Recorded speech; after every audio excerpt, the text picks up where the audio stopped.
안녕하십니까. 반려동물의 건강상식을 쉽고 간략하게 알려줄 우리 동네 수의사 김동원입니다. 오늘의 주제는 빈혈에 대해서 설명드리겠습니다. 빈혈이란 우리 아이의 몸에 필요한 적혈구, 즉 피가 모자라게 되는 증상을 말하게 됩니다. 빈혈의 원인은 매우 다양합니다. 첫 번째로는 종양인 경우, 종양이 우리 몸에 영양분을 뺏게 되면서 필요한 조혈 기능들을 파괴를 하게 되면서 빈혈이 일어나는 경우, 두 번째의 경우에서는 극심한 염증으로 인하여 백혈구의 생성이 우선시되게 되면서 적혈구의 생성이 미뤄지게 되는 경우, 세 번째의 경우에서는 출혈이나 외상 등을 통해서 소실이 되는 경우가 있습니다. 빈혈의 증상으로는 처음에는 식욕부진, 기력저하, 그리고 수면이 많아지는 것입니다. 수면이 많아지는 것은 아이의 상황에 따라 달라지기 때문에 보호자님들이 느끼기 어려우신데요. 식욕부진과 기력저하가 동반이 되는 것이 빈혈의 첫 번째 증상입니다. 또한 피가 많이 부족하게 되면서 빈혈 수치가 굉장히 심하게 되는 경우 우리 아이의 혀 색깔, 잇몸 색깔, 그리고 눈, 귀 쪽에 혈액이 줄게 되면서 창백해지는 모습들을 볼 수 있습니다. 가장 흔한 빈혈의 원인은 당연히 소실입니다. 소실의 경우에서는 외상성으로 출혈이 생기거나 아니면 혈소판 감소증 IMT, IMH 등을 통해서 피가 누출 혹은 소실이 되는 질환으로 동반이 되면서 빈혈이 생기게 되는 경우입니다. 이럴 때는 면역 억제제를 통해서 파괴되는 적혈구 그리고 소실되는 적혈구를 방지해주면서 빈혈의 수치를 보완을 해주는 것이 첫 번째입니다. 두 번째의 경우에서는 염증입니다. 염증이 극심하게 높아지게 되면 우리 몸의 모든 에너지가 이 염증에 대응한다고 적혈구의 우선순위가 멀어지게 됩니다. 그렇기 때문에 재생성도 떨어지게 되면서 몸에 남아있는 적혈구의 수명이 단축이 되면 새로 들어와야 하는 적혈구가 늦게 반응이 되면서 빈혈 수치가 일어나게 됩니다. 당연히 주 원인인 염증을 치료하는 데 우선점을 둬야 합니다. 염증을 치료하는 경우는 원인에 따라 다양하지만 대표적으로는 항생제, 항염증제 등을 통해서 염증을 완화시키게 되면 우리 아이의 몸이 건강하다면 다시 적혈구를 생성하게 되면서 피를 보완을 해주는 방식입니다.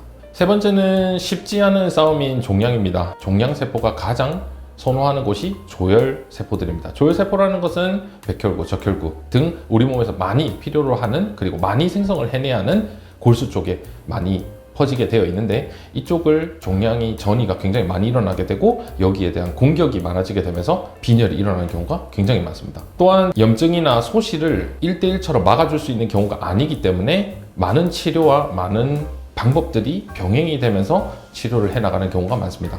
대표적으로는 철분제 공급 그리고 항암제 투여 이후에 조혈주사 등을 투여를 해서 끌어올리는 개념이 더 맞는 걸로 보고 있습니다. 빈혈을 치료하는 방법에 대해서 대응을 했지만 가장 심각한 경우는 빈혈 수치 그 자체가 굉장히 낮아질 때의 경우를 말하고 있습니다. 빈혈 수치가 많이 낮다면 필요한 것은 철분제, 조혈주사 그런 것들이 아닌 바로 즉시 필요로 하게 되는 것은 수혈입니다. 피가 부족하기 때문에 어떠한 약도 피를 대체할 수 없기 때문에 수혈이 가장 우선순위가 됩니다. 수혈에 대한 기준은 아이마다 다르긴 하지만 헤마토크릿, 즉 HCT의 혈액검사상에서 20 이하가 될 때 수혈을 지시합니다. 무조건적으로 수혈 단계가 왔을 때 바로바로 수혈을 대응을 하는 것이 아닌 몸의 상태를 보고 우리 아이가 견딜 수 있는지 그리고 염증 수치는 많이 높지 않은지 이런 것들을 종합적으로 고려를 하여 가장 우선순위가 수혈이 지시된 상황일 때 하는 것입니다.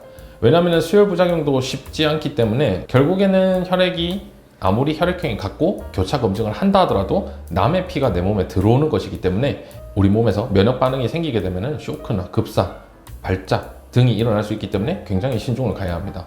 무조건 일어날 수 있냐, 무조건 막을 수 있냐 이런 것들이 아니기 때문에 수혈에 대해서도 담당이가 모든 것을 종합하여 판단을 하고 조심스럽게 수혈을 지시합니다. 보호자님이 집에서 우리 아이가 빈혈이 있진 않는지에 대한 평가를 하기 위해서는 가장 쉬운 방법으로는 잇몸과 혀 색깔을 판단하는 것입니다. 평소에 많이 봐오셨거나 평소에 양치질을 하거나 이런 경우라면 보호자님들이 쉽게 확인을 할 수 있습니다. 창백하거나 혹은 노랗거나, 노란 이유는 빈혈뿐만 아니라 황달이 생기게 되면서 일어나긴 하지만 황달의 경우에서는 대부분은 빈혈을 같이 동반하기 때문에 이 또한 빈혈이라고 볼 수 있는 것이 더 맞습니다. 또한 빈혈이 생기게 되는 세 번째 원인이었던 누출 혹은 소실에 대해서 판단을 하게 되면 우리 아이의 피가 소실이 될 수 있는 방법으로는 두 가지밖에 없습니다. 소변과 대변 혹은 구강을 통해서 나오는 방법입니다. 토출을 한다든지 피를 토한다든지 혹은 변이 검게 되거나 변 색깔이 붉게 되거나 혹은 소변색이 갈색 계열부터 시작해서 붉은색 계열까지 나타나게 된다면 피해 소실이 분명히 있는 걸로 확인을 하시면 됩니다. 모든 소변과 대변이 색깔이 제가 말씀드린 색을 띈다고 해서 무조건적인 빈혈은 아닙니다. 빈혈이란 생각보다 쉽게 일어나진 않습니다. 왜냐하면 우리 아이의 몸에서는 꾸준히 골수에서 혈액을 생성해내고 있기 때문에 생각보다 빈혈이 쉽진 않지만 한 번 오게 되면은 정말로 극심한 상황까지 만들어질 수 있기 때문에 보호자님께서 각별한 주의가 꼭 필요할 것 같습니다. 오늘 내용이 유익하셨다면 구독과 좋아요 부탁드리겠습니다. 감사합니다.